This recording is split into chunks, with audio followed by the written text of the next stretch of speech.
All right. Welcome back to the Alternative Highs podcast, the number one podcast in southwestern Ontario. I got to put out a quick little PSA. 82% of you viewers are not subscribed. Hit the subscribe button, like, comment, and help me to hit some bigger numbers here.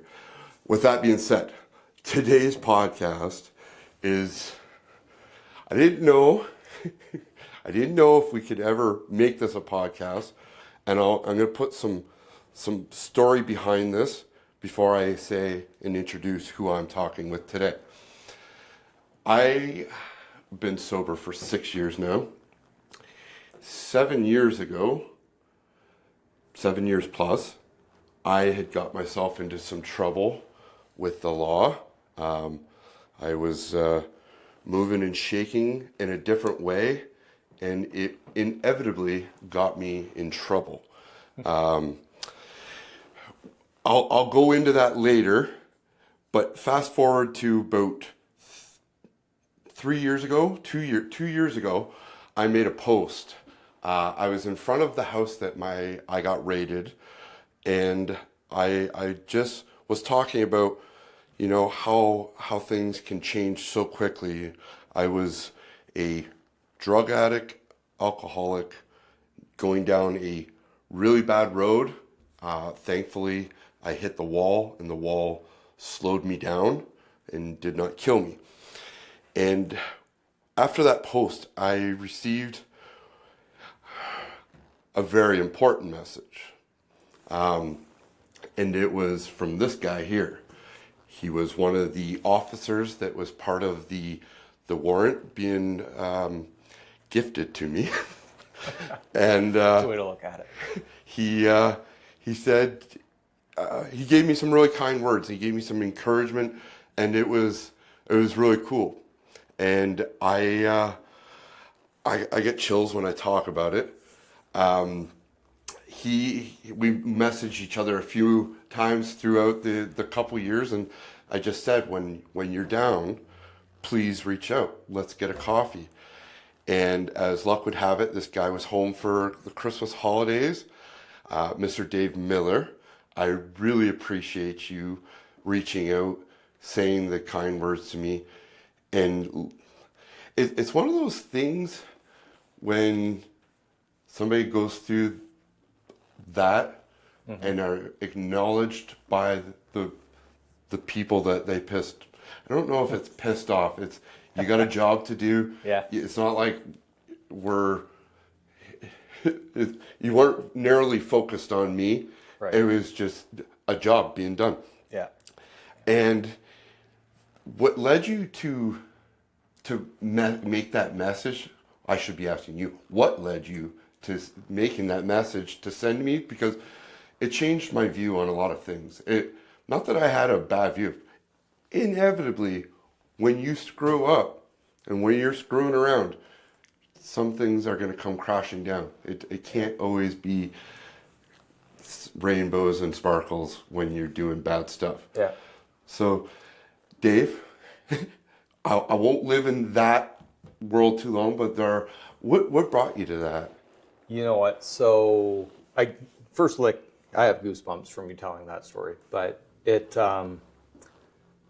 that was probably like 9 years or so ago now, like that warrant, right? And 7 or 8, yeah, 7 or 8, okay. And I remember it very specifically. But, I spent 14, almost 15 years working as a cop. And sometimes, rarely though, do you ever see somebody truly commit themselves to making that change in their life. Addiction is such a strong thing. Yeah. And I understand that and I get it. And so, you always hold out hope that somebody's going to go from addiction to finding a better way to live. But it's not just as simple as making a decision. It starts with a decision, but it's not just that simple. Like, there's so much that goes behind that. And I have seen times where somebody does it and then they're good for a year, maybe 2, 6 months, whatever, and then something happens and they're back again where they started. Seeing yourself when you had that post on social media, it really hit me, like, and I think we have to humanize things, right? Yeah, we have a job to do, right? And you just said, not everything is rainbows and sparkles, at the time, right? At the end of the day, you're still a human, you're still a person. And every single person, I always remember that when I was a cop, that every single person that I ever interacted with, at the end of the day, is still a human. And even if there's times, and I'll admit, there's times where I maybe let my emotions control me and didn't always treat somebody in that regards. And there's been times, Dustin, where I've actually gone back. I remember one specifically, like somebody in our cell block, and I actually went and apologized to them for even the things that I said, because I was so ramped up in the moment. And so seeing you come out and, the post that you had there, like I'm like, this is what it's about. Like, this is somebody who's taken their life and completely turned it around. And still, here you are today, right? And I know it's not easy. You and I have had that discussion, right? But you're still living it. I'm like, and so if I can talk to you when you were in the thick of it, why can't I talk to you when you're in the thick of it on a different level? Yeah. And show you that gratitude or that kudos, right? That you deserve for doing that. Because that's huge. It's huge. It was really appreciated. And I've always had this, perhaps because of just poor decision making I always had this chip on my shoulder for the police. And it wasn't until afterwards where I was like, and they're just humans with a job to do. And because I'll speak from my past, the bad guy is screwing around. We don't like it when somebody tells us, no, you're not allowed to do that. It seemed really pathetic on my behalf to carry around a chip on my shoulder for something as ridiculous as that. Just do better, Dustin. Be a better guy. Yeah, I mean, I get it. People don't like them. We're not there to deliver good news. Yeah. Right? But at the end of the day, right, it's, I go to work wearing the same clothes that you're wearing, or when I was, right, I would go to work wearing the same clothes you're wearing, and I'd go home wearing the same clothes that you're wearing. Yeah. And I'd go home and do the family stuff or the sports or everything outside of that, right? But it's like for like that 12 hours that you go to work, you had to be somebody a little bit different. And you had to, I had to get really good at people not necessarily liking me.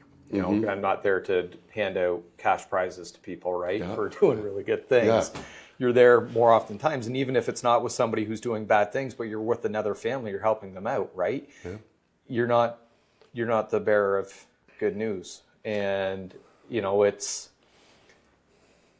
unfortunate that there's going to be times where people don't like you, right? Yeah. But like you said, if it was a you thing, right, and you're recognizing that, right, you had that chip on your shoulder because cops are coming in, they're here to disrupt what you're doing, right? And we understand that too, right? It's, if you kind of look at it, I don't want to say it's like a game, but it's, I've had just as many good conversations with people doing things that they shouldn't be doing, even when they're in that world, right? Like, again, it's the humanization of things. If you can just talk to people, right? I'm going back what you were just talking about. You've been out of it for 3 years almost. 3 now, years 2.5, now. 3 years. When doing the because you're part of the team, the CERT team. Yeah. And that's like for the most part when you're doing rage, you get to come in mass. When people that you had delivered some not so great news to, and you've seen them in public, say you're with your family, what's that like? It's all, Chatham's a small enough town. That's right? what I mean. Like, there's only been a handful of instances that I can think of where it's either at the grocery store. There's one I remember at Canadian Tire. But usually it's like a smile and a nod, right? And I've never had, I don't think outside of when I was working at a time where I felt as though it was going to be a conflict or it wasn't going to be, go down a good path, right? But I also do think that stems from when I would interact with people I was working, giving respect. Yep. Right? And if I can give respect then, and then if I happen to see you when I'm out with my kids or whatever, I generally got it back. Is that kind of a good way for people to do it? Like, I didn't even think about if you humanizing the conversation while you're doing the arrest to getting the respect later. Was that kind of always the plan, or is that just the way it landed for you?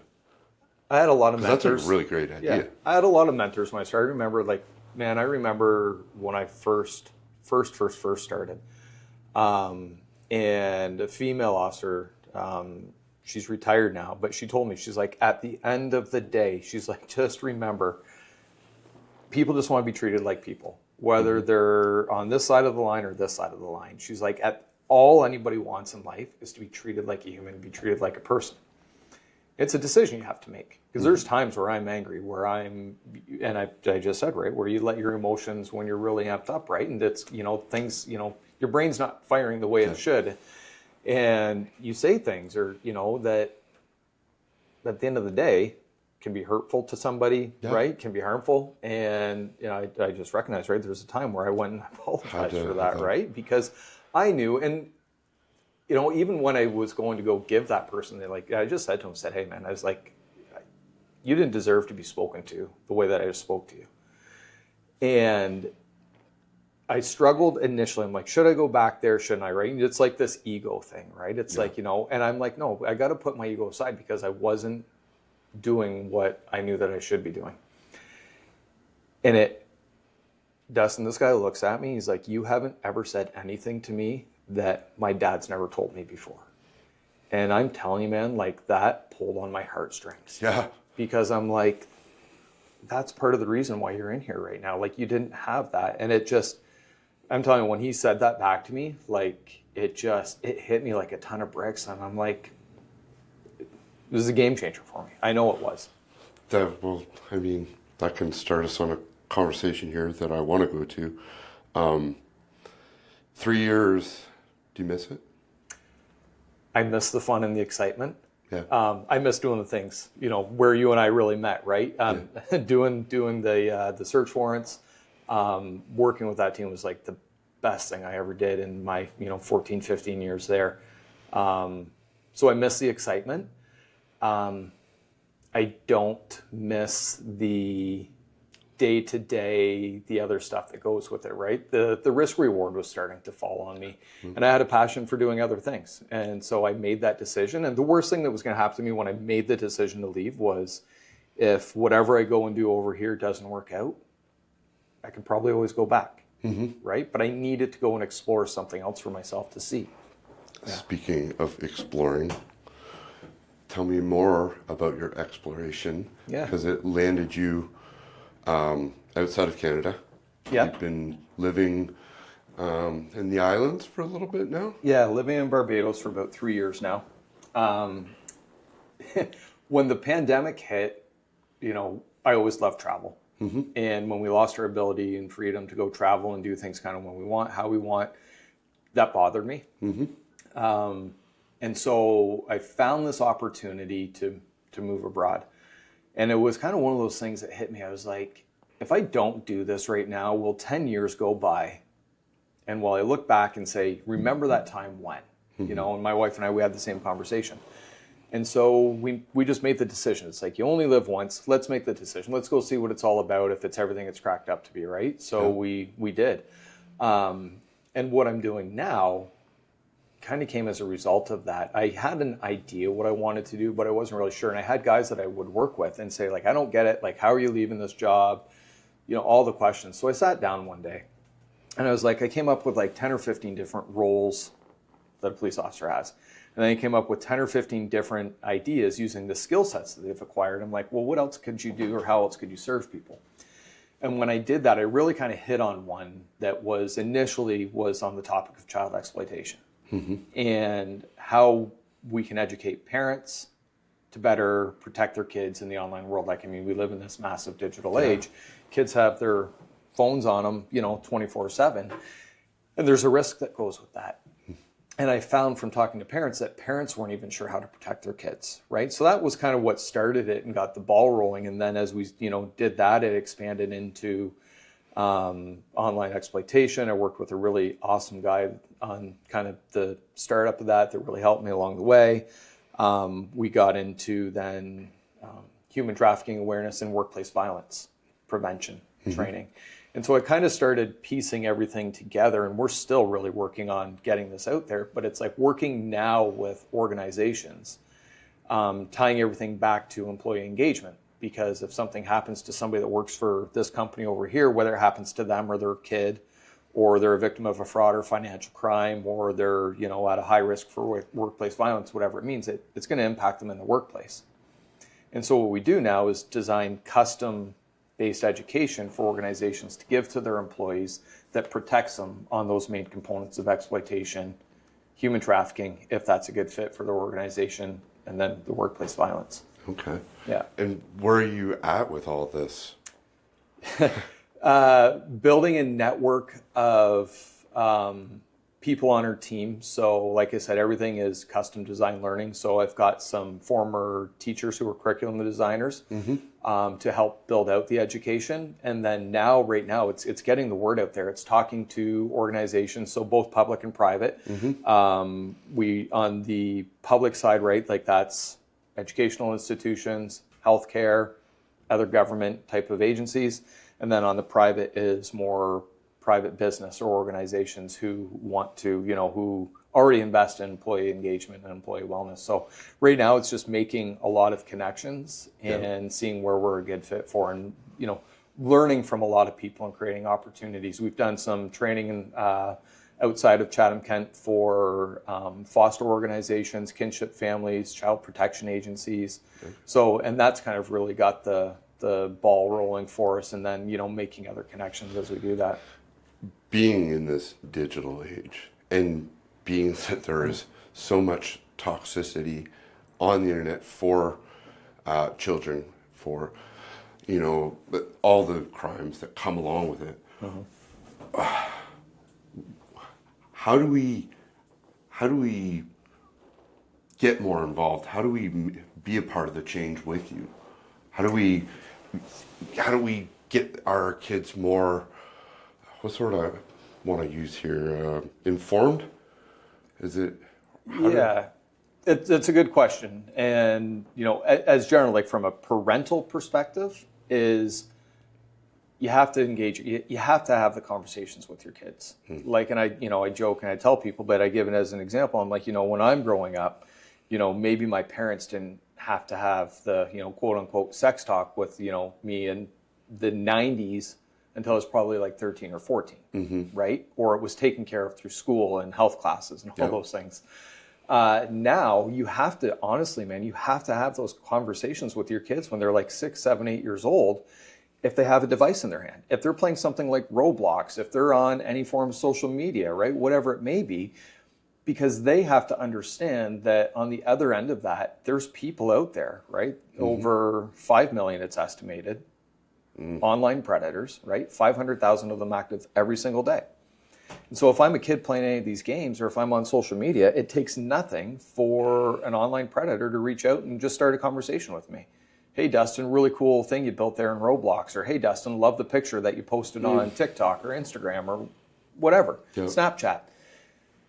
And if a kid has a void in their life, right? Or if they're always being sent away with their device, here, take your device, go to your room, right? Go do something else. And they're not getting that sense of connection somewhere else.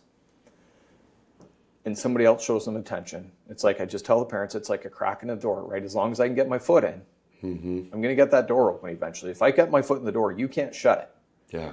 And eventually I'm going to work the door open, and they're going to spend months, multiple months, up to a year, grooming a child to the point where they get something from them that they want. And so parents then, when you're saying, how do we begin to do that, or how can we help, is first of all, getting parents to understand that you can't have the attitude of it won't happen to me. because it will. These are crimes that do not discriminate against any form of demographic.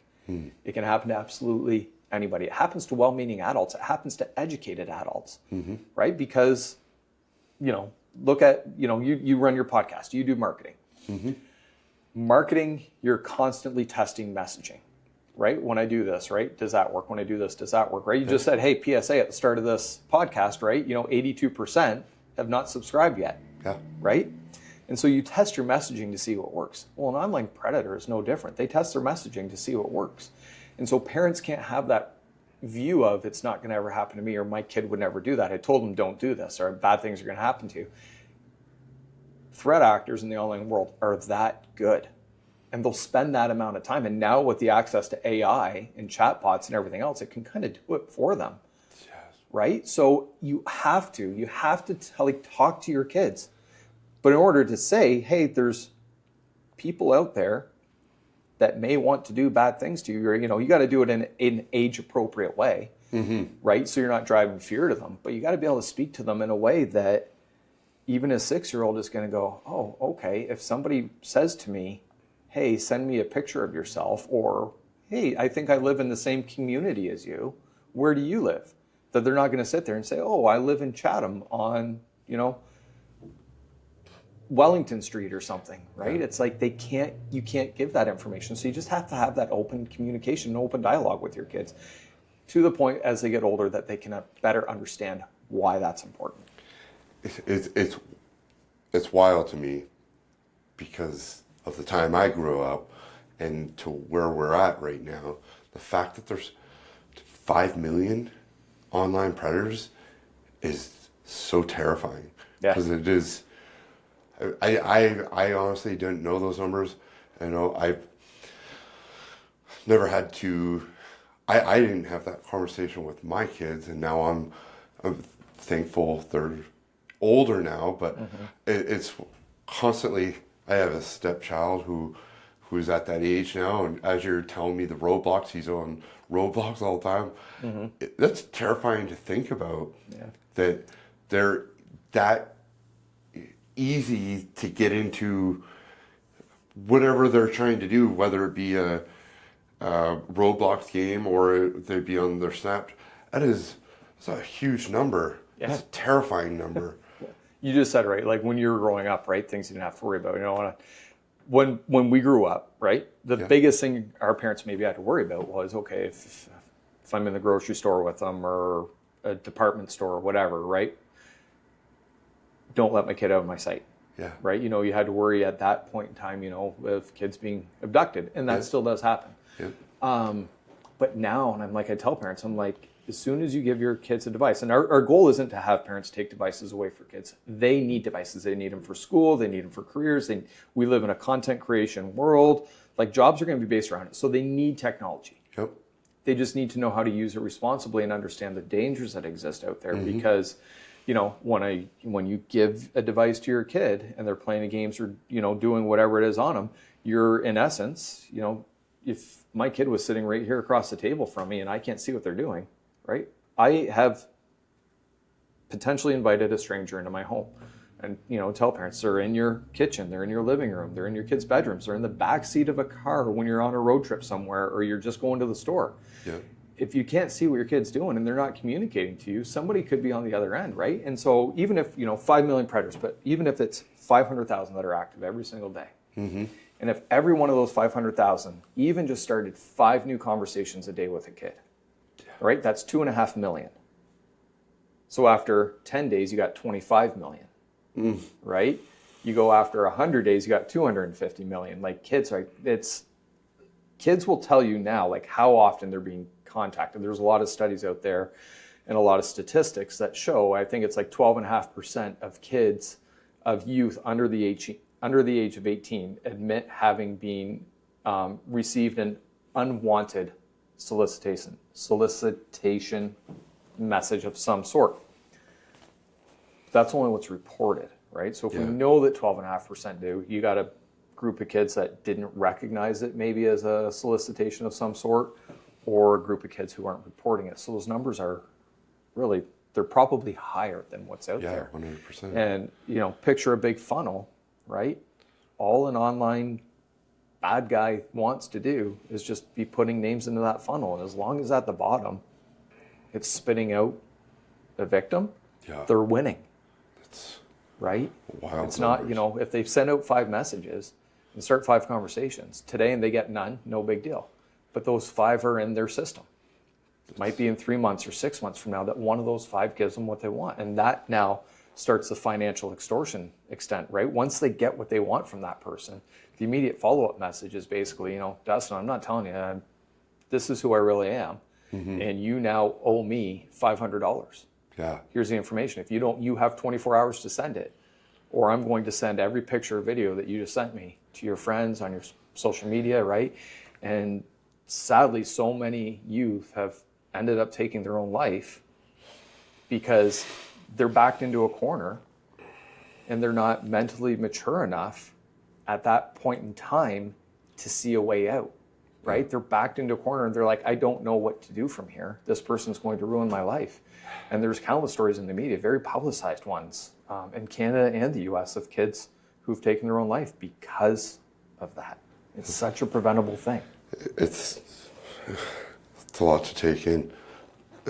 And because you've started this, it started with children and you've expanded to adults as well, correct? Yeah, so we know actually, so if we talk about the term sextortion, which is a form of sexual extortion, right? Meaning if a child or an adult shares a photo or video or something of themselves, right, that, you know, that they get financially extorted. 54% of adults are actually the ones that make up that victim population. And especially as they get older, right? So whether or not, you know, it's somebody who's either lost their spouse or divorced or just lonely, right? And they think, right? They want to think that people are doing a good thing. And it's the same thing for financial crimes. Romance scams, cryptocurrency scams, like anything where they think that somebody has their best interest in mind, right? And as long as they think that this person cares about me and this person is who it is, right, that they do it. But then what happens with adults, because oftentimes the person knows that they have more money or that they're willing to do, you know, more, right? So even if it's, I had a really good conversation with a woman, she lives in Florida, and she's part of a wonderful organization called SCARS, which it's escaping me, but they help victims recover who have been victimized in the online world of romance scams specifically. And she was a former U.S. Air Force veteran. She was a school board trustee. She had been a bank branch manager before in the past. She lost over $1 million to an online romance scam after her husband passed away. And she told me, she's like, my adult children could not tell me any different. I was convinced that this person who's on the other side of the world that I'd never met before loved me. And so what happens is, you know, she's like, it started with me giving him $50. Yeah. And then that turned into a couple thousand. But she's like, you get so far to the point where she's like, I was in this for like $50,000, $100,000, $200,000. She's like, I just had to think a few more $1,000s might be the money that gets me out of this. They're going to pay it back. But she's like, if I cut them off and stop giving them money, they're never going to pay me back. And they became so, to the point where, like, she's like, it wasn't until it got to $1 million that I had lost and debt. And she's like, I was selling things, Jeez, right? Louise. That finally that I said, I have to do something about this. That's, I don't want to use names. I know, I've heard of people, of local people that I know that have been. How does that conversation start with the helper with the victim? How do we tell them, hey, listen, this isn't real. What you're doing, no matter how. Many times I tell this person, listen, you are walking down a very gnarly road, and who you're walking towards is not even really a human being. They are just someone behind a keyboard looking to extort you take your possessions. There's no goodness at the end of this.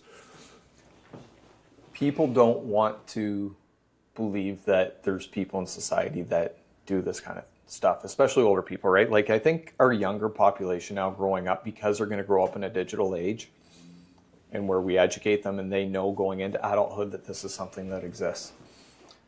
Adults that are 50 plus, 60 plus, or older, I think, they don't want to believe that there's people out there who are really going to do this kind of thing in the online world. They know that bad exists and maybe other forms. But once you've become a victim, there's something that goes off in your mind that says, not me. I'm not a victim. I wasn't taken advantage of. This person's really going to give me my money back. It is, and the crypto world is really bad for that too, right? Because you have your, you make your crypto investment, then all of a sudden your crypto wallet's empty. But now on the back end come the recovery companies. Yeah. Oh, we're going to help you recover. We're going to help you do this, right? And those don't really exist, right? The only way to really, for somebody to recover their money is to report it to the police.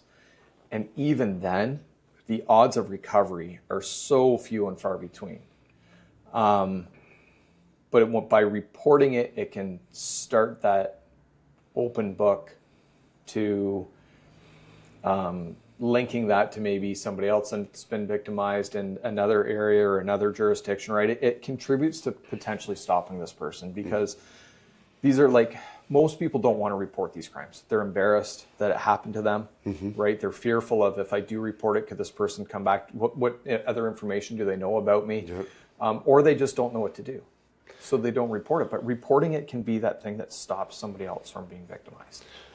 Working on this for the last 3 years? 2 years? Yeah, 2.5, 3 years, yeah. So working on this, do you find there's a lot of, is it similar to your last day job with? In what regard? Not the rush of warrants, but the helping the victim, helping the. Well, so, and I think I know where you're going with that. So before in the other job was on a reactive basis, right? Yep. Somebody's been victim, police are called. If that happens to be the call that I'm dispatched to, right, I go, I sit down, Dustin, tell me everything that happened, right? Take the report, gather any evidence that may be. And then if it's out of my scope of expertise, it goes down the line to a trained investigator specific to something like that. But it's a very reactive model, right? Because we're helping after the fact. Yep. What I'm hoping to do now is help before the fact and help people understand that anybody can become a victim to this. And so arm yourself with the tools and skill sets, resources that you need now to stop it from happening in the future, right? To give you kind of stack the odds in your favor, right? What's the name of your project? So our company is called Pursuit Pathways. The pathways, or the pursuit part, sorry. I mean, it is a play on word, obviously, coming from law enforcement background, but it's about putting people in pursuit of the protection of chasing something greater, right? And, being a part of that. And then the pathways is about learning pathways and learning curriculums, right? And walking people down a custom design learning solution that, education for human trafficking in a healthcare setting is going to look different than education for human trafficking in an educational institution. In an educational institution, if we're teaching teachers about recognizing possible victims of online exploitation, it's different than teaching students about how to prevent themselves from being a victim, right? So everything we do is completely custom designed based on an organization's needs. And if a organization would like to reach out to you, how do they do so? Yeah, so my email would be probably best. It's dave@pursuitpathways.com or info@pursuitpathways.com. I'm on LinkedIn, Facebook, on those things too as well. All your stuff in there at the end of in this podcast. It seems like what you're doing is so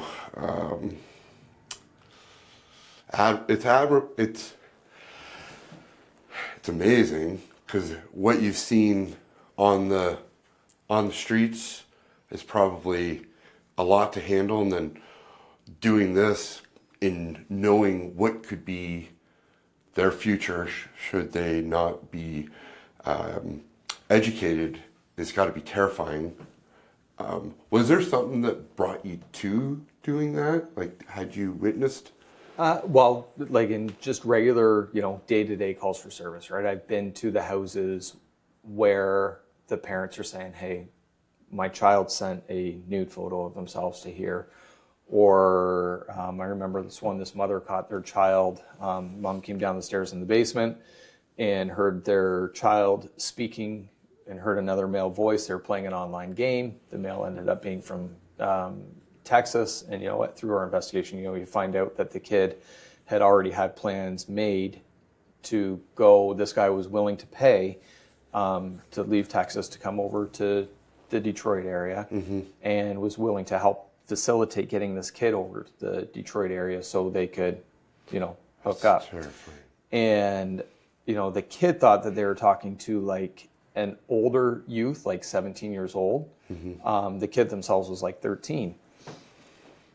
Turns out that the person over here in Texas was like 35 years old, right? And it's heartbreaking to see, and parents not knowing where to turn or where to go to. And that's kind of like, so I've experienced it on that end. And then once I left the tactical world operations side of things, I went into our intelligence unit, albeit for a pretty short time before I decided to pack up and leave. But I got trained as a human trafficking investigator in there. That's something that's happening in our community. I didn't get to, be a huge part of it. Because I wasn't around for a lot longer after that, but it's something that's actively going on, right? So that's kind of where the idea is. I knew that I wanted to be involved in, helping youth in a different way or helping families in a different way. But like I said, when I sat down there and brainstormed a bunch of ideas, as soon as I hit that one, it jumped out at me. Yeah, like 100%. Yeah. It's magical what you're doing, and I appreciate that. Hopefully we can get more people, and I definitely want to do my part to helping you. And Dave, dude, when we had coffee there a couple weeks ago, right, just to sit down and chat, it was awesome connecting with you. I remember most of the search warrants that we did. I don't know why that one I do know why it stood out, because I remember the night that we did that. It was like pouring rain, and I was assigned first or second one through the door. And I remember your house, and it had like a linoleum floor or something like that, man. I'm telling you, like, I hit the front through your door. And I remember coming in, I remember seeing, like, you guys were all like at the back in the kitchen playing cards. Yeah. And I hit your linoleum floor, man. I was like Bambi on ice. Like, my feet went out from under me. And I think as quickly as I fell, I had to have gotten back up on my feet like twice as fast, because all I remember thinking was, I've got like 10 other guys coming in behind me. I'm like, if I don't get up, I'm going to get trampled here, in the worst way. So that's why I don't know why. Like, I totally remember that happening. But right back, from the post, right, just seeing you change that, and then when you started Alternative Highs and started the podcast, right, I reached out to you again. I'm like, dude, this is awesome. Like, just keep doing it, because Dustin, I see your voice being that inspiration for somebody else to go, I can leave this world. I can beat addiction. I can get over it, right? It is. It's a grind. It's a daily grind, right? I appreciate that. You have to, in my mind, you have to adapt the persona or the belief to somebody who's not an addict, right? If I wake up every day and say, I'm an addict, I'm going to continue to live as an addict. If I start waking up every day, and it's not going to be easy for people, but start saying, I'm not addicted, right? This doesn't control me. It doesn't mean that's the day you're going to change, but you start to build the belief system that you can. You and I talked about that, right? Yeah. And you have to believe that you can. It's just a day-to-day process. But seeing you do it, man, I think it's the coolest thing. And you doing this podcast, I love it. Again, my hair standing up. It means a lot coming from you. It means so much when, like I said, it can't be easy to do that job. You have to have thick skin, and I love everything about how this all started. I wouldn't change anything. I had to go through all that stuff to get to this part, because this is the good part. This is the part where helping others. You know, I get you now. Yeah. I didn't understand because I didn't deliver anything. I didn't have a purpose. I didn't have a service to offer. Yeah. And now that I'm on this side, I can relate to you, and I understand exactly where you're coming from. Maybe not specifics, but it makes me want to do more. It makes me want to provide more, help more. Yeah. And you doing that just made me want to accelerate on the helping. That's awesome. Whatever I got to do, I want to do. Yeah. And You and I talked about that, right? You're using your story to help others, right? And you had to go through that in order to do this. Now, maybe if you didn't go through that, would you still be doing this? Maybe, maybe not. But you're using that as a power for yourself, right? And I think it's the coolest thing to see you doing it, because you're not only going, I've beat this and I've recovered, you're using it to help others. And, I appreciate you. Yeah. Dave. Buddy, I appreciate it. Thank you you so much. Thank you.